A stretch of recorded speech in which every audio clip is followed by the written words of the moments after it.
Hello my dear student, Uttarakhand board 2024 के लिए अपना ऑफिशियल सैंपल पेपर रिलीज कर चुका है और ये आपके सामने मैं आपको विद सॉल्यूशन प्रोवाइड कर रहा हूँ। सैंपल पेपर आपको तो कई सारे मिल जाएंगे, लेकिन दिक्कत ये आती है उस सैंपल पेपर का एक ऑफिशियल आंसर क्या हो सकता है, आंसर में क्या लिखना है, कितना लिखना है और कैसे लिखना है। हमें प्योर सॉल्यूशन की ज़रूरत होती है ताकि एग्ज़ाम में हम मैक्सिमम मार्क जो है ले सके, क्योंकि एग्ज़ाम में लिखने के नंबर मिलते हैं। आपको क्या पता है, आपके दिमाग में क्या है, इससे एग्जामिनर को कॉपी चेक करने वाले को कोई भी मतलब नहीं होता है। दैट मीन्स अगर आपने एग्ज़ाम की कॉपी में बहुत ही अच्छा लिखा है तो आपको अच्छे नंबर मिल जाते। तो आज के सैंपल पेपर में मैं आपको ये बताऊंगा, और ध्यान में रखिएगा ये सैंपल पेपर उत्तराखंड बोर्ड के थ्रू उसकी ऑफिशियल वेबसाइट पे मिल जाता है। आप ऑफिशियल वेबसाइट का लिंक जो है मैं डिस्क्रिप्शन में दिया हुआ होगा, वहां से देख सकते हैं। ये उत्तराखंड बोर्ड का ऑफिशियल सैंपल पेपर है जिसका मैं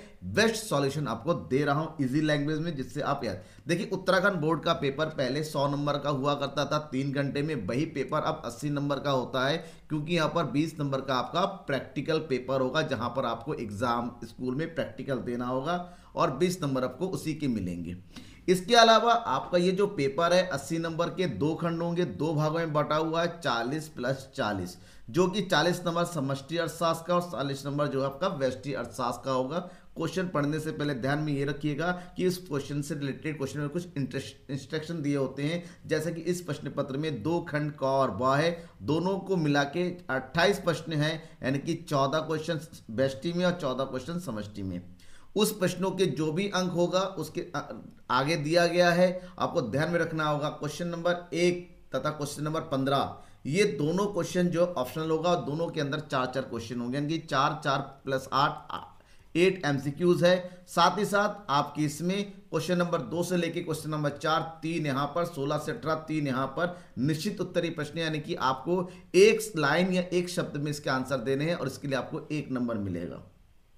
क्वेश्चन नंबर 5 से 8 और 19 से 22 तक के उत्तर 50 शब्दों में देना है, जिसके लिए आपको 2 नंबर मिलेंगे। और 9 से 11 और 23 से 25 तक के 70 शब्दों में देना है, यानी कि लघु उत्तरीय प्रश्न है, जिसको आपको 3 नंबर मिलने वाले हैं। और उसके बाद 12 से 14 और 26 से 27 आपके लॉन्ग क्वेश्चन आंसर होंगे, जिसका आंसर आपको लगभग 120 शब्दों यूं कहें 1 पेज के आसपास देना है। और last question, question number 28 case study पर बेस है, इसमें 5 क्वेश्चन होंगे और 500 के उत्तर आपको देने हैं। हर एक क्वेश्चन आपको 1-1 नंबर का मिलेगा। इस प्रकार से सबका टोटल 80 मार्क्स का होगा। क्वेश्चन की शुरुआत हमेशा आप जो है पहले क्वेश्चन से करते हुए लास्ट तक पहुंचेंगे। अगर क्वेश्चन के करते हो आपको कोई भी क्वेश्चन आपको नहीं आ रहा है, उसको वहीं पर छोड़ना है, क्योंकि टाइम वेस्ट नहीं करना है। 3 घंटे में आपको सारे क्वेश्चन अटेम्प्ट करने हैं। तो देखिए उत्तराखंड बोर्ड ने क्वेश्चन पेपर कैसे बनाया और उसका सॉल्यूशन आप कैसे देंगे। शुरुआत करना है खंड अ से, सेक्शन ए से, और सबसे पहला आता है खंड अ में पहला क्वेश्चन पूरी तरीके से एमसीक्यूज है, जिसमें आपको 4 क्वेश्चन होंगे, इसके 4 पार्ट होंगे। जिसका पहला पार्ट खंड क है, सॉरी क्वेश्चन नंबर 1 है, जिसमें क्वेश्चन पूछा गया है सर्वप्रथम माइक्रो शब्द का प्रयोग किस अर्थशास्त्री ने किया। तो ऑप्शन 4 है मार्शल, बोर्डिंग, कीन्स और रैगनर फिश। यहां पर आपका जो आंसर होगा प्रोफेसर रैगनर फिश। इन्होंने ही सबसे पहले इकोनॉमिक्स को 2 भागों में बांटा, माइक्रो इकोनॉमिक्स यानी कि व्यष्टि अर्थशास्त्र और मैक्रो इकोनॉमिक्स यानी कि समष्टि अर्थशास्त्र। ठीक है, रैगनर फिश ही इकोनॉमिक्स को 2 शाखाओं में बांटने वाले, क्योंकि क्वेश्चन इस तरह अर्थशास्त्र को 2 प्रमुख शाखाओं में बांटने वाले अर्थशास्त्री कौन है, तो आपका आंसर होगा रैगनर फिश। ठीक है, आगे बढ़ते हैं।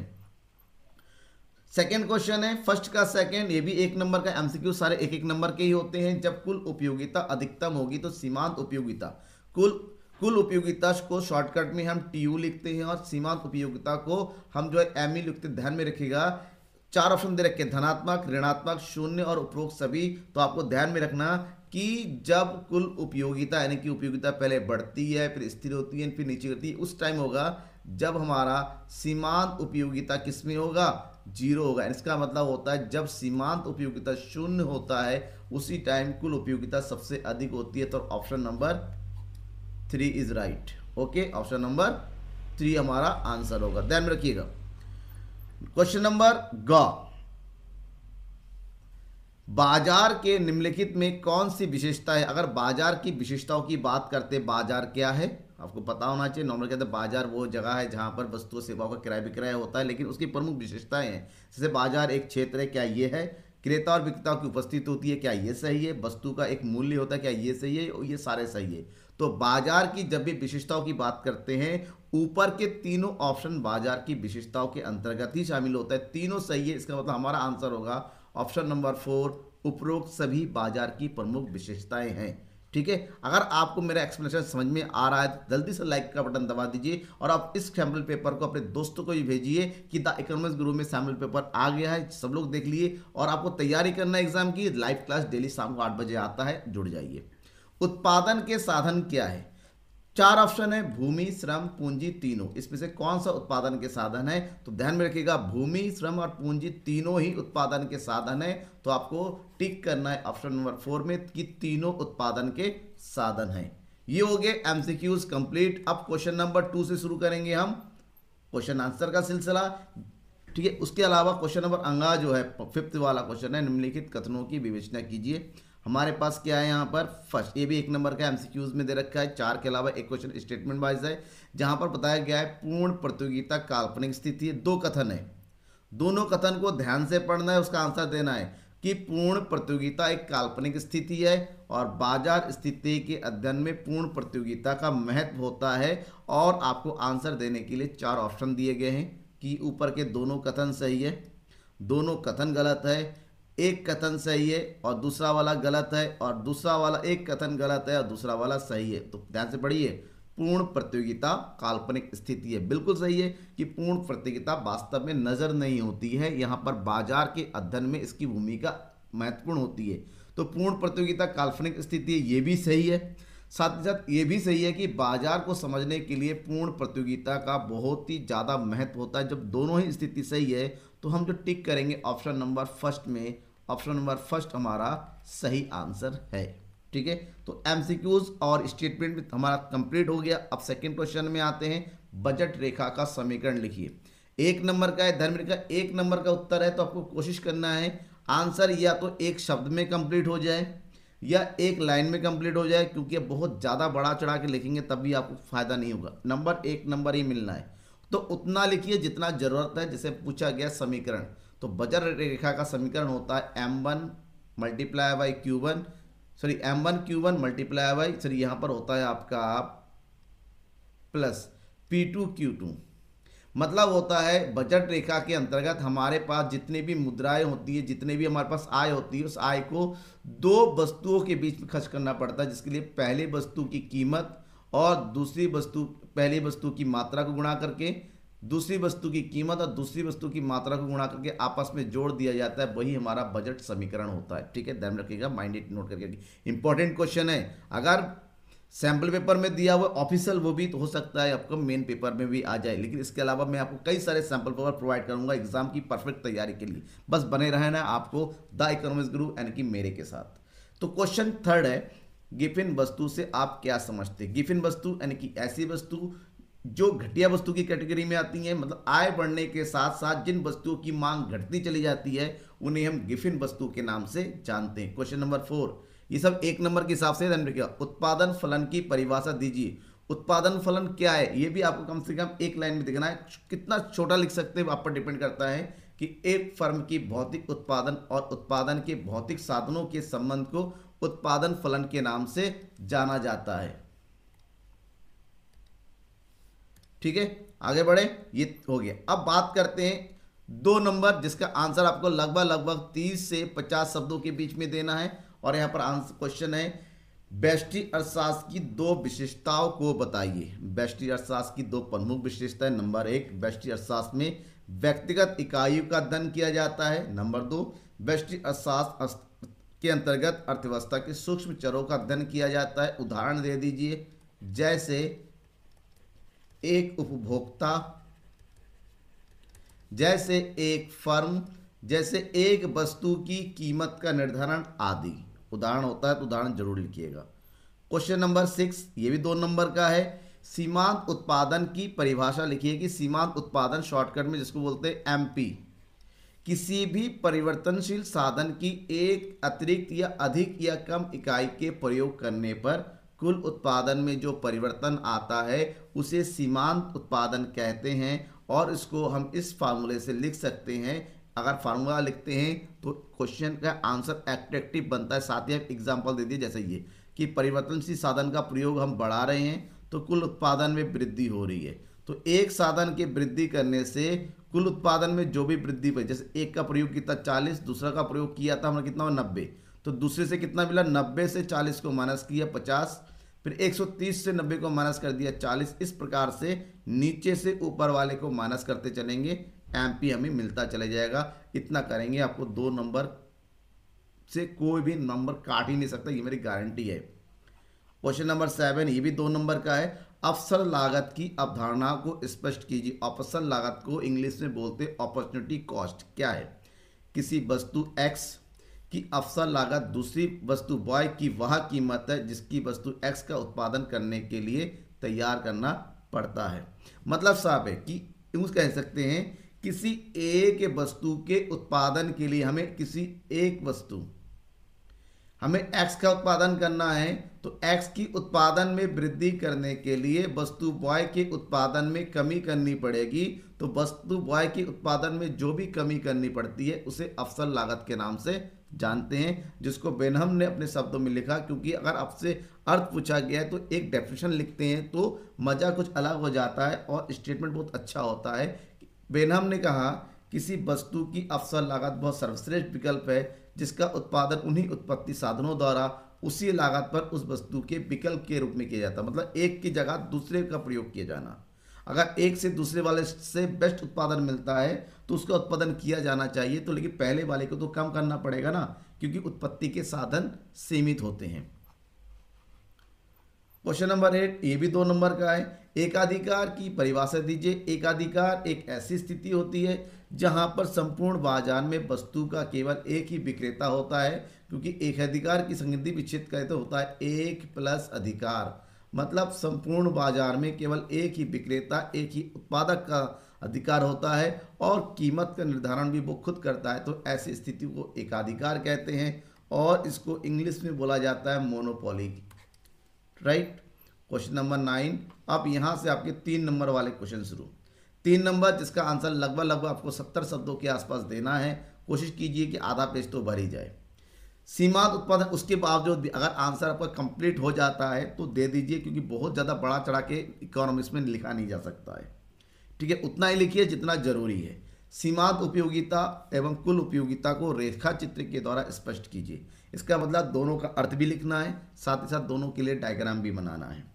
तो सीमांत उपयोगिता किससे कहते हैं, पहले ये बताइए। किसी वस्तु की एक अतिरिक्त इकाई के उपयोग से कुल उपयोगिता में जो वृद्धि होती है उसे सीमांत उपयोगिता कहते हैं। मतलब पहले आपने जितना उपभोग किया आपको मिल गया, एक और उपभोग किया, आपको जो उपयोगिता अतिरिक्त मिली है उसे सीमांत उपयोगिता कहते हैं। कुल उपयोगिता क्या होता है? उपभोग की सभी इकाइयों के उपभोग से उपभोक्ता को जितो उपयोगिता की प्राप्ति होती है उसे कुल उपयोगिता शॉर्टकट में बोलते हैं टीयू कहते हैं। मतलब हमारे पास जितनी भी इकाइयां हैं सबका उपभोग कर लिया हमने, सबको अपने पेट में डाल दिया, टोटल जितनी उपयोगिता मिली उसे हम जो है कुल उपयोगिता कहते हैं। इसको का डायग्राम वे में रिप्रेजेंट करना है, कुछ इस तरह कर सकते हैं। यहाँ पर उपभोग की इकाइयाँ बढ़ती चली जाती हैं तो हमारा सीमांत उपयोगिता पहले से ज़्यादा, क्योंकि उपयोगिता किसी वस्तु के उपभोग करने के साथ साथ सीमांत उपयोगिता हमेशा घटती चली जाती है, लेकिन कुल उपयोगिता में वृद्धि होती रहती है। जब सीमांत उपयोगिता 0 होता है, कुल उपयोगिता उस स्थिति में हमारे पास स्थिर हो जाती है। जैसे सीमांत उपयोगिता माइनस में होती है कुल उपयोगिता हमारी भी घटने लगती है। ऐसे में अगर इसको डायग्राम में रिप्रेजेंट करें तो कुल उपयोगिता वहाँ से शुरू होती है जहाँ से सीमांत उपयोगिता होती है, मतलब ये कुल उपयोगिता है। और वहीं पर हमारी सीमांत उपयोगिता, जहाँ पर सीमांत उपयोगिता 0 होती है वहीं पर कुल उपयोगिता हमारा सबसे ज़्यादा होता है। जहाँ पर सीमांत उपयोगिता नीचे की ओर माइनस चला जाता है, एमयू माइनस में पहुँच जाता है, कुल उपयोगिता वहाँ पर हमारा घटने लगता है। ये हो गया, ठीक है ना। डायग्रामेटिक रे में रिप्रेजेंट करेंगे, स्केल से बनाएंगे, ये कभी गलत नहीं होगा। समझ में आ गया? ये हो गया हमारा डायग्राम। इस डायग्राम को बनाना पड़ेगा तब जाके आपको 3 नंबर पूरा मिलेगा। नेक्स्ट है एक वस्तु की कीमत। ये न्यूमेरिकल क्वेश्चन है, 3 नंबर मिलेगा। सिंपल क्वेश्चन है, समझिएगा। एक वस्तु की कीमत 10 प्रति इकाई से बढ़कर 12 हो जाती है। परिणाम स्वरूप मांग 120 इकाई से घटकर 100 इकाइयां हो जाती है। मांग की कीमत लोच की गणना कीजिए। तो मांग की कीमत लोच निकालनी है आपको।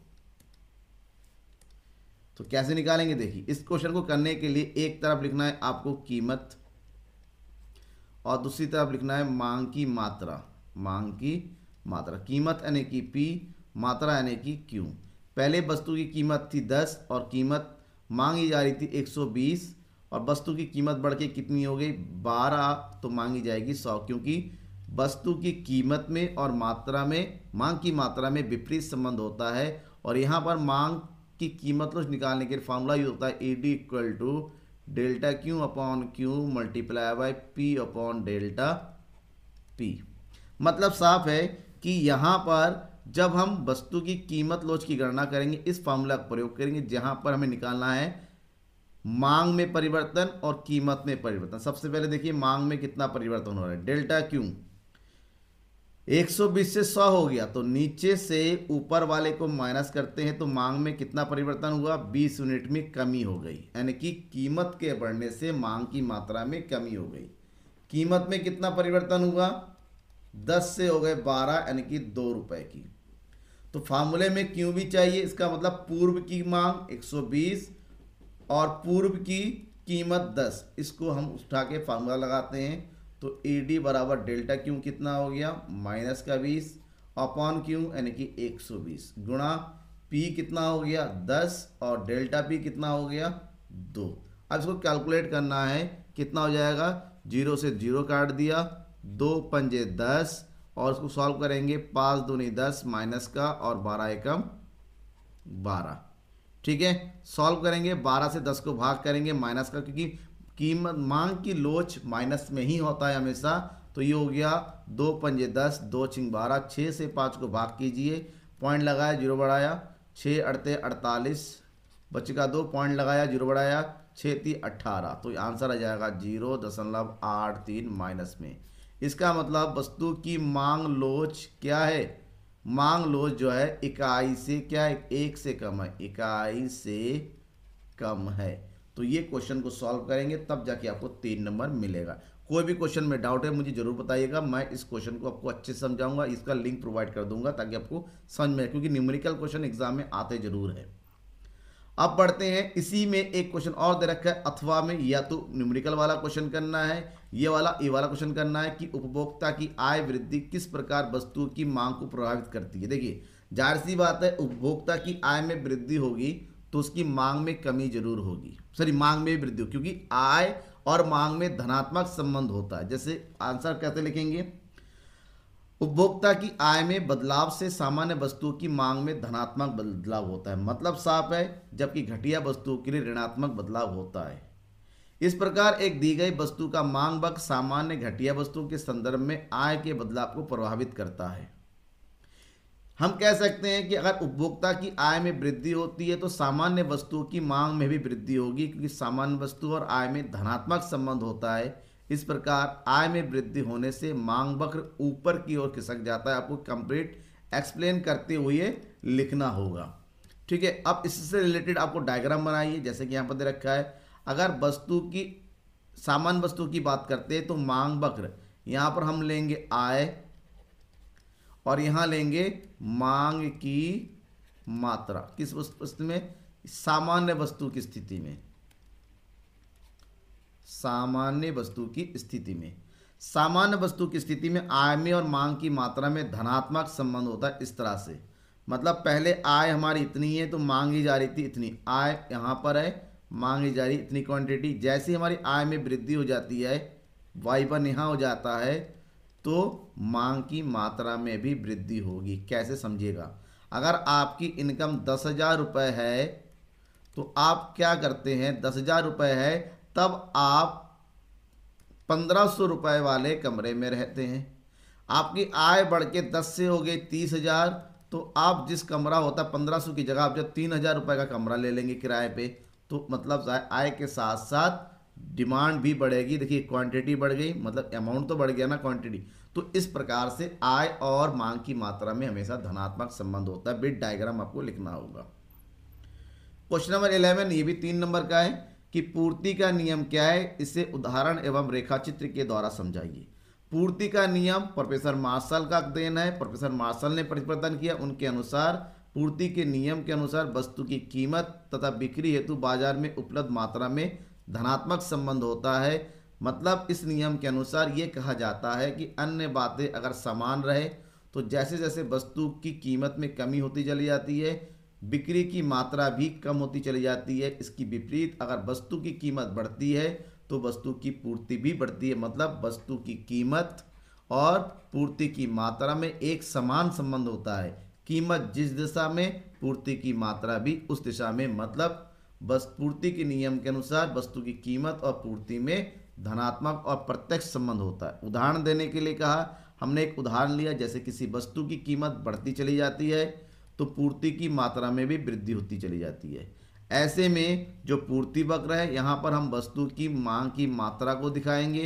ये हो गया 0, 10, 20, 30, 40, 50 और ये हो गया 60। यहाँ पर हम लिखेंगे वस्तु की कीमत को 2, 4, 6, 8 और ये हो गया 10।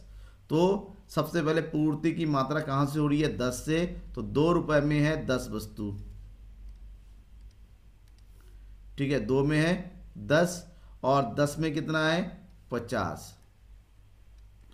इस प्रकार से पूर्ति का नियम ये बताता है कि वस्तु की कीमत में, देखिए कीमत यहाँ पर पहले है और कीमत बढ़ के यहाँ पर हो गई। कीमत पहले क्वांटिटी इतनी है, पूर्ति की मात्रा बढ़ गई। मतलब वस्तु की कीमत में और पूर्ति की मात्रा में कैसा संबंध होता है? धनात्मक संबंध होता है। ये कौन बताता है? पूर्ति का नियम बताता है, ठीक है। विद डायग्राम आपको बताना है। अब बात करते हैं लॉन्ग क्वेश्चन की। क्वेश्चन नंबर 12 जो कि 5 नंबर में, इसका आंसर लगभग आपको 100 से लेकर 120 शब्दों के बीच में देना है। तो इसका आंसर आप कैसे दे सकते हैं, इसकी बात करते हैं। मांग की कीमत लोच को परिभाषित कीजिए। मांग की कीमत लोच की प्रमुख श्रेणियों को बताइए। मांग की कीमत लोच का मतलब होता है किसी वस्तु की कीमत में होने वाले प्रतिशत परिवर्तन से वस्तु की मांग में होने वाले प्रतिशत परिवर्तन के आनुपातिक संबंध को मांग की कीमत लोच कहा जाता है। इस प्रकार से मांग की कीमत लोच को एक फार्मूला से लिख सकते हैं कि मांग की मात्रा में प्रतिशत परिवर्तन बटे कीमत में परिवर्तन, या फिर इस लिख सकते हैं कि मांग की कीमत लोच बराबर delta Q upon Q multiply by P upon delta P. इस फार्मूले से हम इसको लिख सकते हैं। मांग की लोच की 5 प्रमुख श्रेणियां होती है, जिसमें सबसे पहला है सापेक्ष लोचदार मांग। मतलब एक ऐसी स्थिति जहां पर मांग की लोच 1 से ज़्यादा होती है। ये तब होता है जब वस्तु की कीमत में होने वाले प्रतिशत परिवर्तन की तुलना में मांग की मात्रा में अधिक परिवर्तन हो जाए। उसको सापेक्ष लोचदार मांग की स्थिति कहते हैं। मतलब साफ है कि इस स्थिति में अगर वस्तु की कीमत में केवल 10% का परिवर्तन होता है तो वस्तु की मांग में 20% का परिवर्तन होगा। इसलिए यहाँ पर जो मांग की लोच है वो 1 से ज़्यादा होती है। इसको डायग्रामेटिक रे में प्रेजेंट करना है तो कीमत और मांग की मात्रा में सहसंबंध दिखाएंगे। तो ये रहा, देखिए यहाँ पर वस्तु की कीमत, पहले यहाँ वस्तु की कीमत कम होके P1 पे आ गई। तो ऐसे में जहाँ वस्तु की मांग थी, वस्तु की मांग में अब ज़्यादा परिवर्तन हो गई। तो इस स्थिति को हम क्या बोलते हैं? इकाई से अधिक लोचदार मांग। दूसरा सापेक्ष बेलोचदार मांग। मतलब एक ऐसी स्थिति जहां वस्तु की कीमत में जितना परिवर्तन होता है उसकी तुलना में वस्तु की मांग में कम परिवर्तन होता है। मतलब वस्तु की कीमत में अगर 10% का परिवर्तन होता है तो वस्तु की मांग में केवल 8% या 5% का परिवर्तन होता है। तो इसको कुछ इस तरह से दिखा सकते हैं। वस्तु की कीमत पहले यहाँ पर थी, वस्तु की मांग की मात्रा इतनी, वस्तु की कीमत बढ़ के कम हो के यहाँ पर आ गई और तो मांग हमारी देखिए कम परिवर्तन, यानी कि कीमत और मांग के बीच में ये परिवर्तन को बताता है ये ग्राफ, ठीक है। यहाँ तक समझ में आ गया। अब आगे बढ़ते हैं। इसके तीसरी स्थिति इकाई लोचदार। एक ऐसी स्थिति कि वस्तु की कीमत में जितना परिवर्तन होता है उतना ही उसकी मांग में भी परिवर्तन होता है। दोनों में समान परिवर्तन होने की स्थिति को इकाई लोचदार मांग की स्थिति कहा जाता है। ऐसे में इसका जो ग्राफ बनेगा 45 डिग्री के एंगल में बनेगा, जहाँ पर वस्तु की कीमत और मात्रा में एक समान गैप नजर आएगा। देखिए यहाँ पर जितना परिवर्तन होता है उतना ही परिवर्तन यहाँ पर मांग की मात्रा में हो रहा है। जबकि पूर्ण लोचदार स्थिति क्या है? पूर्ण लोचदार स्थिति एक ऐसी स्थिति है, एक ऐसा लोच है जहां पर वस्तु की कीमत में परिवर्तन हो या ना हो, उसके बावजूद भी वस्तु की मांग की मात्रा में बहुत अधिक परिवर्तन हो जाता है, उसे पूर्णतः लोचदार मांग कहते हैं। ऐसी स्थिति में जो मांग लोच का वक्र है वो एक्स एक्सिस के पैरेलल होगा। यहाँ पर कीमत अपनी जगह पर है, तो कीमत में परिवर्तन ना होने पर भी वस्तु की मात्रा में परिवर्तन होता है, इसे हम पूर्ण लोचदार मांग कहेंगे। जबकि इसका ठीक विपरीत पूर्णतः बेलोचदार मांग है। एक ऐसी स्थिति जब वस्तु की कीमत में परिवर्तन होने पर भी उसकी मांग में कोई परिवर्तन नहीं होता है, उसे पूर्ण बेलोचदार कहते हैं। और यहाँ पर जो मांग वक्र होता है बॉय एक्सिस के समानांतर होता है, मतलब यहाँ पर वस्तु की कीमत में परिवर्तन होने के बाद भी वस्तु की मांग की मात्रा में कोई परिवर्तन नहीं हो रहा। ये प्रमुख 5 स्थितियां हैं। आगे बढ़ते हैं। परिवर्तनशील अनुपात के नियमों की 3 अवस्थाओं की व्याख्या कीजिए।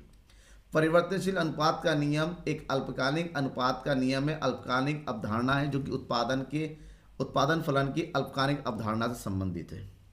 इस नियम की प्रमुखता 3 अवस्थाएं होती है। उत्पत्ति के बढ़ते प्रतिफल का नियम, उत्पत्ति के स्थिर प्रतिफल की अवस्था, उत्पत्ति के घटते प्रतिफल की अवस्था। आपसे व्याख्या करने के लिए कहा गया है, तो नियम के बारे में बताइए और उसके अवस्थाओं के बारे में बताइए, और अवस्थाओं को आपको एक्सप्लेन भी करना है, साथ ही साथ उसका डायग्राम भी बनाना है। सबसे पहले एक्सप्लेन कीजिए, उत्पत्ति के बढ़ते प्रतिफल की अवस्था क्या है। पर यह उत्पत्ति के प्रथम अवस्था के अंतर्गत आता है कि जैसे जैसे परिवर्तनशील साधनों की मात्रा बढ़ाई जाती है तो हमें बढ़ता हुआ प्रतिफल मिलता है। इसका मतलब कुल उत्पादन में वृद्धि होती है, और इस स्थिति में औसत उत्पादन और सीमांत उत्पादन तीनों ही हमारे बढ़ते हैं। मतलब इस स्थिति में हमारे पास टोटल प्रोडक्शन, एवरेज प्रोडक्शन और मार्जिनल प्रोडक्शन तीनों ही बढ़ते हैं। जबकि दूसरी स्थिति होती है उत्पत्ति के स्थिर प्रतिफल की अवस्था। एक ऐसी स्थिति होती है जहां पर परिवर्तन साधनों की वृद्धि के साथ साथ औसत उत्पादन और सीमांत उत्पादन दोनों ही घटते हैं, जबकि कुल उत्पादन में घटती दर पर वृद्धि होती है। मतलब इस स्थिति में सीमांत उत्पादन और औसत उत्पादन या तो स्थिर हो जाती है या घटने लग जाते हैं। कुल उत्पादन में वृद्धि तो होती है लेकिन यहाँ पर घटती दर से वृद्धि होती है। और तीसरी अवस्था है घटते प्रतिफल का नियम। एक ऐसी स्थिति जहां पर सीमांत उत्पादन ऋणात्मक होता है, औसत उत्पादन घटने लगता है और कुल उत्पादन में भी घटने लगती है। आपको विद डायग्राम टेबल इसको बताना है। टेबल जब बताएंगे कुछ इस तरह से होगा। देखिए यहाँ पर स्थिर साधनों में कोई परिवर्तन नहीं हो रहा है, परिवर्तन साधन हमारे बढ़ते चले जाते हैं। कुल उत्पादन हमारा पहले बढ़ रहा है, यहाँ तक स्थिर हो रहा है, फिर हमारा घट रहा है। क्यों? क्योंकि सीमांत उत्पादन यहाँ पर बढ़ रहा होता है, यहाँ पर हमारा घट रहा होता है और यहाँ पर ऋणात्मक है। ये प्रथम अवस्था, ये द्वितीय अवस्था और ये तृतीय अवस्था। इसको जब डायग्राम वे में रिप्रेजेंट करना हो तो यूँ कर सकते हैं। तो ये सीमांत उत्पादन पहले बढ़ेगा, फिर हमारा घटेगा, ऋणात्मक होगा। और जब सीमांत उत्पादन बढ़ेगा तो टोटल प्रोडक्शन, कुल उत्पादन बड़ी तेज़ी से बढ़ेगा। जैसे ही नीचे आएगा बढ़ने की रफ्तार कम हो जाएगी। जैसे ये माइनस में जाएगा सीमांत उत्पादन जो स्थिर हो जाएगा। जैसे ये माइनस में जाएगा सीमांत उत्पादन हमारा नीचे की ओर गिरने लगेगा इस तरह से। और जो हमारा एपी होता है, ठीक है, पहले ये तेजी से हमारा बढ़ता हुआ होता है, फिर ये नीचे कम होगा लेकिन एमपीसी के कंपेरिजन में कम होगा। इस तरह से एपी बनेगा। तो डायग्राम के साथ आपको रिप्रेजेंट करना है ताकि अच्छे से आप इसको एग्जाम में नंबर ले सके। क्वेश्चन नंबर 14, पूर्ण प्रतियोगिता से आप क्या समझते हैं? पूर्ण प्रतियोगिता के अंतर्गत एक फर्म के अल्पकालीन उत्पादन की शर्तों की व्याख्या कीजिए। ये भी 5 नंबर में। पूर्ण प्रतियोगिता का आंसर देना है। पूर्ण प्रतियोगिता एक ऐसा बाजार है जहां पर क्रेता और विक्रेताओं की संख्या अधिक होती है, समरूप वस्तुओं का क्रय विक्रय होता है और संपूर्ण बाजार में समान कीमतें प्रचलित होती है। ऐसी अवस्था को पूर्ण प्रतियोगिता बाजार कहते हैं। और पूर्ण प्रतियोगिता के अंतर्गत एक फर्म के संतुलन की शर्तों की बात करते हैं तो प्रमुखतः 3 शर्तें होती हैं। उत्पादक संतुलन एक ऐसी स्थिति है जहां पर एक फर्म उस मात्रा का उत्पादन करती है जहां पर उसका लाभ अधिकतम होता है। मतलब एक ऐसी स्थिति जहां पर एक उत्पादक अधिकतम लाभ की आशा करता है और उसकी हानियां न्यूनतम हो जाती है, उसे उत्पादक संतुलन कहते हैं। प्रोफेसर हैंसन के अनुसार एक फर्म उस समय संतुलन में होगी जब उत्पादन में कमी करना या मतलब एक ऐसी स्थिति जहां पर उत्पादन ना वो कम करना चाहता है ना बढ़ाना चाहता है, उसके लिए सही नहीं होगा। उस स्थिति को हम संतुलन की स्थिति के नाम से जानते हैं। इस प्रकार से उत्पादन के साम्य की अवस्था की बात करते हैं तो निम्नलिखित विशेषताएं बन सकती है। साम का अर्थ होता है परिवर्तन का अनुपस्थित होना, मतलब एक फर्म अपनी कीमत या उत्पादन की मात्रा में किसी प्रकार का परिवर्तन नहीं करना चाहती है, पहला विशेषता है। सेकंड, फर्म परिवर्तनहीनता की स्थिति में उस समय पहुंचती है जब वो अधिकतम लाभ प्राप्त करे, मतलब एक ऐसी स्थिति होती है जहां पर उसकी लागत न्यूनतम होते हैं और आगम अधिकतम होती है। इसके बावजूद उत्पादक संतुलन की शर्तों की बात करते हैं। पूर्ण प्रतियोगिता की स्थिति में उत्पादन संतुलन की प्रमुखता दो शर्तें होती हैं। पहली शर्त, एक ऐसी स्थिति होती है जब सीमांत लागत और सीमांत आगम आपस में बराबर हो जाए और सीमांत लागत वक्र सीमांत आगम वक्र को नीचे से काटता हुआ हो। मान लीजिए ये पूर्ण प्रतियोगिता की स्थिति है। इस स्थिति में हमेशा AR और MR बराबर रहेगा, औसत आगम और सीमांत आगम, और जो सीमांत लागत होता है वो नीचे से कि ऊपर की ओर काटता हुआ होता है, इस तरह से। तो ये पहली स्थिति होती है जहाँ दोनों बराबर होता है, लेकिन ये ऊपर से नीचे आ रहा है। ये दूसरी स्थिति होती है, इसको ई संतुलन स्तर कहते हैं क्योंकि नीचे से ऊपर की ओर जाता है। तो यहाँ पर ई बिंदु उत्पादक का संतुलन बिंदु है, उत्पादक का संतुलन, जहाँ पर वो अधिकतम लाभ की आशा करता है और संतुलन बनाए रखना चाहता है। तो ये तो हो गया व्यष्टि अर्थशास्त्र। अब हम शुरू करते हैं समष्टि अर्थशास्त्र, जिसका क्वेश्चन नंबर 15 यहाँ पर भी MCQ होता है। पहला क्वेश्चन इसका है 1 नंबर के लिए, समष्टि अर्थशास्त्र के अध्ययन का विषय क्या है? राष्ट्रीय आय का सिद्धांत, उपभोक्ता का सिद्धांत, उत्पादक का सिद्धांत और इनमें से कोई नहीं। जब हम समष्टि अर्थशास्त्र की बात करते हैं, ये एक ऐसा अर्थशास्त्र होता है जहाँ पर संपूर्ण अर्थव्यवस्था का अध्ययन किया जाता है। जब संपूर्ण की बात करते हैं तो राष्ट्रीय आय एक है जो संपूर्ण राष्ट्र के अर्थव्यवस्था की आय की बात करता है। तो हमारा ऑप्शन होगा ऑप्शन नंबर 1, यानी कि राष्ट्रीय आय का सिद्धांत। ठीक है। नेक्स्ट है, वर्तमान में भारतीय रिजर्व बैंक के गवर्नर कौन है? तो ध्यान में रखिएगा, इसको तो आपको मुंह जवानी याद करना है कि हमारे RBI के वर्तमान गवर्नर कौन है? डॉक्टर SK दास, जिनका पूरा नाम है शक्तिकांत दास। भारत के रिजर्व बैंक के कौन है? वर्तमान गवर्नर है, ध्यान में रखिएगा। नेक्स्ट क्वेश्चन है, MPC प्लस MPS बराबर कितना होता है? अल्फा 0 1 2। हमेशा ध्यान रखिएगा, अगर MPC और MPS को जोड़ते हैं उसका आंसर हमेशा एक ही आता है, ना कम ना ज्यादा। भुगतान संतुलन के अंतर्गत निम्नलिखित में से कौन सी मदें सम्मिलित की जाती है? भुगतान संतुलन, जिसको बोलते हैं बैलेंस ऑफ पेमेंट, के अंतर्गत क्या क्या आता है? दृश्य मदे, अदृश्य मदे, पूंजी अंतरण और इनमें से सभी। तो आपका आंसर होगा इनमें से सभी, क्योंकि इसके अंतर्गत तीनों प्रकार की मदों को शामिल किया जाता है। भुगतान संतुलन एक ऐसा संतुलन है, एक ऐसा विवरण है जहां पर एक देश का विदेशत किए गए सभी प्रकार के सौदों को, मदों को शामिल किया जाता है। क्वेश्चन नंबर 8, यहां पर भी स्टेटमेंट दे रखा है, 2 है, दोनों को पढ़ के बताना है कि दोनों सही है या गलत है। स्टेट नंबर 1, बजट एक वित्तीय वर्ष में सरकार की अनुमानित आय और व्यय का लेखा जोखा होता है। विकासशील अर्थव्यवस्था के लिए बचत का बजट सर्वोत्तम बजट है। ऑप्शन है, दोनों कथन सही है। कथन 2 कथन 1 की सही व्याख्या है। दोनों कथन सही है, परंतु कथन 2 कथन 1 की सही व्याख्या नहीं है। कथन 1 सत्य है परंतु कथन 2 असत्य है। कथन 1 असत्य है परंतु कथन 2 सत्य है। इस दोनों स्टेटमेंट पढ़ के आपको पता चला कि बजट एक वित्तीय वर्ष में सरकार की अनुमानित आय और व्यय का लेखा जोखा है, ये बिल्कुल सही है। लेकिन विकासशील देशों के लिए बचत का बजट सर्वोत्तम, ये गलत है, क्योंकि विकासशील देशों में घाटे का बजट बनाया जाता है, ना कि बचत का। ऐसे में हमारा आंसर कौन सा होगा? ऑप्शन नंबर 3 कि कथन 1 सत्य है और कथन 2 असत्य है।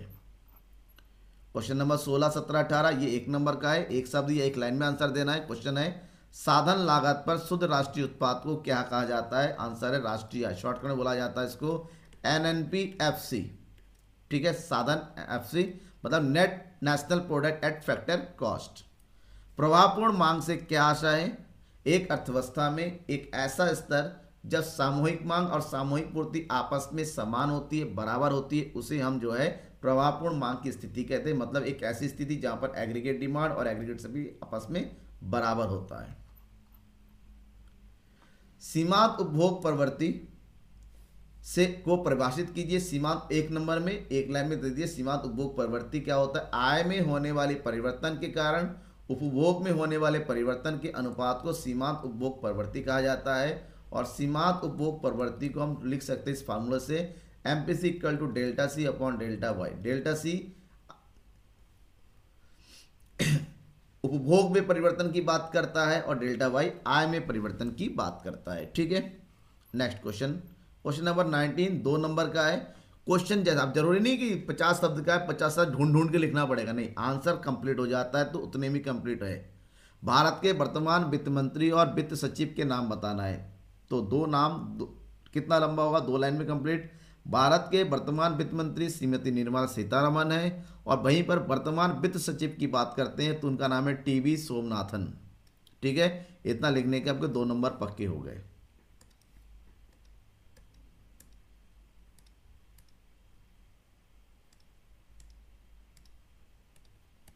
नेक्स्ट, मुद्रा के प्राथमिक कार्य बताइए। मुद्रा के 2 प्राथमिक कार्य पूछा गया है, 2 प्राथमिक कार्यों के नाम बता दीजिए। 2 प्राथमिक कार्य इसमें है, विनिमय का माध्यम और मूल्य का मापक। इतना लिख देंगे कि कार्य पूछा गया, व्याख्या नहीं।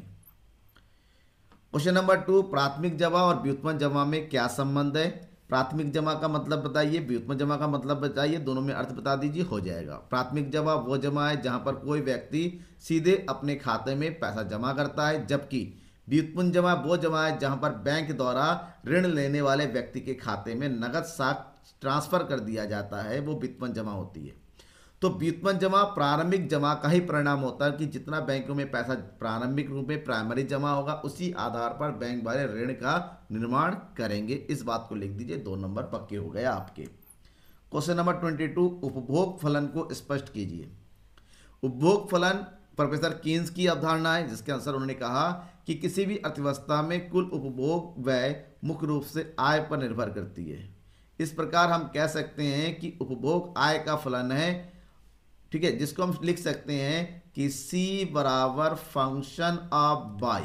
इस स्टेटमेंट को लिख सकते हैं और मतलब ये बताता है, उपभोग फलन बताता है कि आय में अगर वृद्धि होती है तो उपभोग में भी वृद्धि होगी, जहां पर हम सिंपल इक्वेशन में बता सकते हैं C equal to C bar plus B by. इस फार्मूले से लिख सकते हैं, 2 नंबर आपको यहां पर मिल जाएंगे। क्वेश्चन नंबर 23, प्रत्यक्ष निवेश यानी कि डायरेक्ट इन्वेस्टमेंट, पोर्टफोलियो निवेश यानी कि इंस्टीट्यूशनल इन्वेस्टमेंट से आप क्या समझते हैं? सॉरी, दोनों में अंतर स्पष्ट कीजिए। 3 नंबर में 3 पॉइंट लिख देंगे, बहुत है। पहला पॉइंट, दोनों का अर्थ बताइए। प्रत्यक्ष विदेशी निवेश अंतर्राष्ट्रीय निवेश से संबंधित है, जिनमें निवेशक को दूसरे देश में किसी उद्यम की स्थायी हित प्राप्त होता है। मतलब जब किसी दूसरे देश में प्रत्यक्ष हम क्या करते हैं,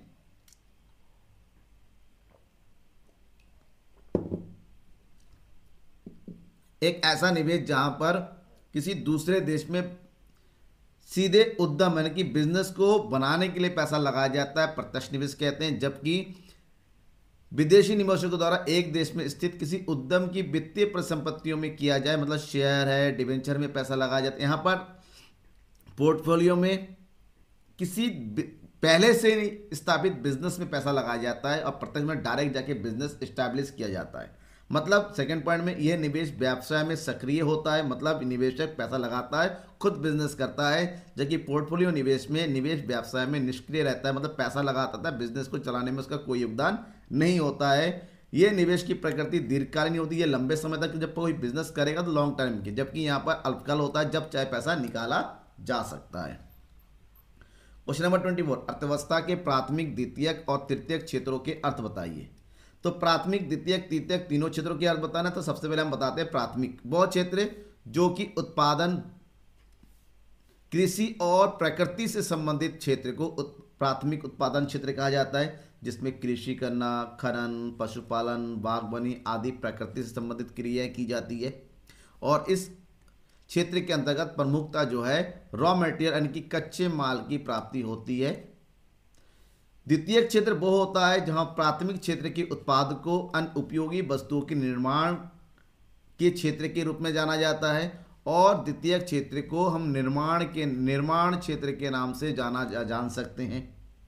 तृतीय क्षेत्र वो क्षेत्र होता है जो कि सेवा क्षेत्र के नाम से जाना जाता है। इसके अंतर्गत प्रमुखता परिवहन, दूरसंचार, बैंकिंग, बीमा, शिक्षा, स्वास्थ्य संबंधी संबंध, और ये क्षेत्र प्राथमिक और द्वितीयक क्षेत्र के उत्पादन में सहायता प्रदान करती हैं। ठीक है। क्वेश्चन नंबर 25 3 नंबर का है, एक व्यापारिक बैंकों के कार्यों का वर्णन कीजिए। वैसे व्यापारिक बैंक तो बहुत सारे कार्य होते हैं, 3 नंबर में 3 कार्य बता दीजिए, जिसमें जमा स्वीकार करना, ऋण देना और साख निर्माण प्रमुख है। नेक्स्ट क्वेश्चन है, भुगतान शेष और व्यापार शेष में अंतर बताइए। भुगतान शेष और व्यापार शेष में अंतर पूछा गया, वो भी 5 नंबर में। तो 5 नंबर में कम से कम 5 पॉइंट तो बताया नहीं है। देखिए मैंने बता रखा है आपको, इस हिसाब से नोट कर लीजिए, स्क्रीनशॉट लीजिए, जैसा आपको अच्छा लगता है। व्यापार संतुलन और भुगतान संतुलन में क्या अंतर है? पहले व्यापार संतुलन, जिसको बीओटी बैलेंस ऑफ ट्रेड के नाम से जाना जाता है, एक वित्तीय विवरण है जो देश की शेष विश्व के साथ केवल वस्तुओं के आयात और निर्यात को दर्शाता है। जबकि भुगतान संतुलन के अंतर्गत शेष विश्व के साथ किए गए सभी प्रकार के आर्थिक लेन देनों को शामिल किया जाता है। पहला, यह किससे संबंधित है? यह उस शुद्ध लाभ या शुद्ध हानि से संबंधित है जो किसी देश के माल यानी कि दृश्य वस्तु के आयात निर्यात से पैदा होता है। जबकि राष्ट्र द्वारा किए गए किसी भी लेन देन के उचित लेखांकन से संबंधित, हमें यहाँ पर कितना गया कितना आया, चाहे कोई सी प्रकार की कोई वस्तु है, भुगतान संतुलन में शामिल किया जाता है। आधार नंबर 3, मौलिक प्रभाव। जब हम मौलिक प्रभाव की बात करते हैं, व्यापार संतुलन वह अंतर है जो माल के निर्यात और आयात से प्राप्त होता है, जबकि भुगतान संतुलन में विदेशी मुद्रा के प्रवाह और बहिर्प्रवाह के बीच में अंतर है, कितना बाहर गया कितना वहां अंदर आया। लेन देन में किस प्रकार किस बातें शामिल होती हैं? माल से संबंधित लेन देन यानी कि दृश्य वस्तुओं से संबंधित लेन देन शामिल होता है, और इसके अंतर्गत स्थानांतरण, सामान, सेवाएं, सभी प्रकार की वस्तुएं शामिल होती हैं। क्वेश्चन है, क्या पूंजी हस्तांतरण हस्तांतरण शामिल होता है? तो बात करेंगे कि व्यापार संतुलन में पूंजी हस्तांतरण शामिल नहीं होता, इसके अंतर्गत केवल वस्तु को ही शामिल किया जाता है। जबकि इसके अंतर्गत सभी प्रकार की पूंजी हस्तांतरण, चाहे दान हो, ग्रांट हो, ठीक है, किसी प्रकार की गिफ्ट वगैरह हो, सब कुछ शामिल होता है। इसका शुद्ध प्रभाव क्या होता है? ध्यान में ये रखना है कि व्यापार संतुलन सकारात्मक, नकारात्मक और समान यानी कि शून्य तीनों हो सकता है, जबकि भुगतान संतुलन हमेशा शून्य होता है, यानी कि भुगतान संतुलन की प्राप्तियां और भुगतान हमेशा बराबर होता है, क्योंकि ये डबल एंट्री सिस्टम पर आधारित होता है। क्वेश्चन नंबर 27, ये क्वेश्चन है कि एक अर्थव्यवस्था की, ये 5 नंबर में न्यूमेरिकल क्वेश्चन आता है। न्यूमेरिकल क्वेश्चन बहुत पूछा जाता है उत्तराखंड बोर्ड में, ध्यान रखिए। एक अर्थव्यवस्था के निम्न समंकों का प्रयोग करके बाजार कीमत पर शुद्ध राष्ट्रीय उत्पाद की गणना कीजिए।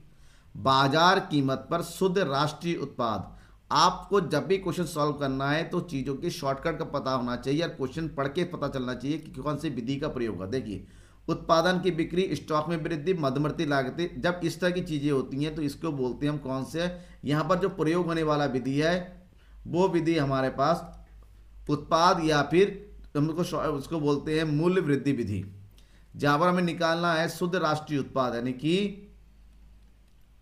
एनएनपी। तो एनएनपी निकालने के लिए यहाँ पर जब भी हम जो है उत्पाद विधि का प्रयोग करते हैं तो हमारे पास आता है जीडीपी एमपी, और जीडीपी एमपी निकालने के लिए हमें क्या करना पड़ेगा? सबसे पहले जो भी मदे दे रखी है उसको कैलकुलेट कीजिए, क्योंकि जो सामान्य फार्मूला है यहाँ पर जीडीपी एमपी निकालने का, उत्पादन की बिक्री यानी कि कुल बिक्री, उसमें हमें जोड़ना है स्टॉक में वृद्धि, और उसमें से घटा देना है मध्यवर्ती लागतें। बाकी सब चीज़ों को फिलहाल छोड़ दीजिए। तो बिक्री का मूल्य कितना है? 50,000 उत्पादन की बिक्री, ठीक है। स्टॉक में वृद्धि कितना दे रखा है? 5,000, और वहीं पर मध्यवर्ती मूल्य कितना दे रखा है? 10,000। तो ये हो गया 10 पास 55 में से 10 गया, ये बचेगा हमारे पास 45,000 करोड़। हमसे पूछा गया एनएनपी एमपी, तो एनएनपी निकालेंगे। एनएनपी दूसरे स्टेप में निकालेंगे, तो हमारे पास दे रखा है जीडीपी एमपी, तो जी को एन में यानी कि सकल को शुद्ध में बदलने के लिए माइनस कर देंगे हम। क्या चीज हमें माइनस करना पड़ेगा? स्थायी पूंजी का उपभोग। स्थायी पूंजी का उपभोग, वहीं पर डोमेस्टिक को यानी घरेलू को राष्ट्रीय बनाने के लिए प्लस करना पड़ेगा विदेशों से प्राप्त शुद्ध साधन आय, NFI। अब देखिए, और एमपी तो बराबर है ही, हमें कुछ चेंज नहीं करना है। तो जीडीपी आ गया हमारे पास 45,000। स्थायी पूंजी का उपभोग दे रखा है हमारे पास 9,000। और क्या विदेशों से प्राप्त संसाधन आय दे रखा है? देखिएगा, विदेशों से प्राप्त संसाधन आय नहीं दे रखा है तो हमें कोई मतलब नहीं है, उसको छोड़ दीजिए। 45 में से 9 हो गया, 15 में से 9 हो गया, 6 इधर बचेगा 3, यानी कि हमारे पास बाजार कीमत पर शुद्ध राष्ट्रीय उत्पाद हो गया 36,000 करोड़। ठीक है, ये आंसर है। डाउट होता है मुझे जरूर बताइएगा अपने डाउट को कि सर मुझे इस क्वेश्चन में ये डाउट आ रहा है। ठीक है, ये 5 नंबर आपको प्रॉपर मिल जाएगा। अब दिया हुआ है केस स्टडी कि निम्न केस स्टडी को ध्यानपूर्वक पढ़िए और निम्नांकित प्रश्नों के उत्तर दीजिए। 5 क्वेश्चन आपके पास दिए होंगे, 500 का आंसर दे रखा है। क्या लिखा हुआ है? औद्योगिक क्रांति के 18वीं शताब्दी में इंग्लैंड यूरोप में व्यापार वाणिज्य और विनिर्माण उद्योगों में तेजी से विकास की शुरुआत हुई। इसी अवस्था में राज्य में के कार्यों की भी पुनः परिभाषित करने की आवश्यकता महसूस हुई और तब राजनैतिक अर्थव्यवस्था का उदय हुआ और धन को तात्कालिक समस्याओं के समाधान में एक संस्था के रूप में पहचान मिली। तब एडम स्मिथ अर्थशास्त्र के जनक ने अपनी पुस्तक वेल्थ ऑफ नेशंस 1776 में अर्थशास्त्र को धन के विज्ञान के रूप में परिभाषित किया। ये स्टेटमेंट दे रखा है, आपने पढ़ लिया। इसके अकॉर्डिंग क्वेश्चन दे रखा है पहला, अर्थशास्त्र को धन का विज्ञान किसने कहा? आपका आंसर होगा एडम स्मिथ, आपको मिल गया 1 नंबर। दूसरा क्वेश्चन है, औद्योगिक क्रांति का सूत्रपात किस देश में हुआ? आंसर है इंग्लैंड में, मिल गया और 1 नंबर। कौन सी पुस्तक सन 1976 में प्रकाशित हुई? आंसर है वेल्थ ऑफ नेशन, 1 और नंबर। तो ये तो आपको नंबर फ्री में बांटे जा रहे हैं क्योंकि नकल करना है आपको, बस ढूंढने की अकल होनी चाहिए। इंग्लैंड किस महाद्वीप में है? ये तो बच्चों वाला क्वेश्चन है, यूरोप में। और अर्थशास्त्र का जनक किसे कहा जाता है? इसको आप जब से अर्थशास्त्र पढ़े तब से पता होगा, एडम स्मिथ। तो आपको केस स्टडी के पूरे नंबर मिल जाएंगे। तो ये रहा कंप्लीट सैंपल पेपर का सॉल्यूशन ऑफिशियल। दोस्तों के बीच में इसको शेयर करना मत भूलिए क्योंकि बहुत ही ज़्यादा जरूरी है कि आपको उत्तराखंड बोर्ड का सही सैंपल पेपर सही तरीके से पता होना चाहिए। तो सब्सक्राइब नहीं किया, सब्सक्राइब कर दीजिएगा। कोई भी डाउट हो, मेरा ये व्हाट्सअप नंबर है, मुझे डायरेक्ट कांटेक्ट कर सकते हैं। तब तक के लिए थैंक यू एंड बाय।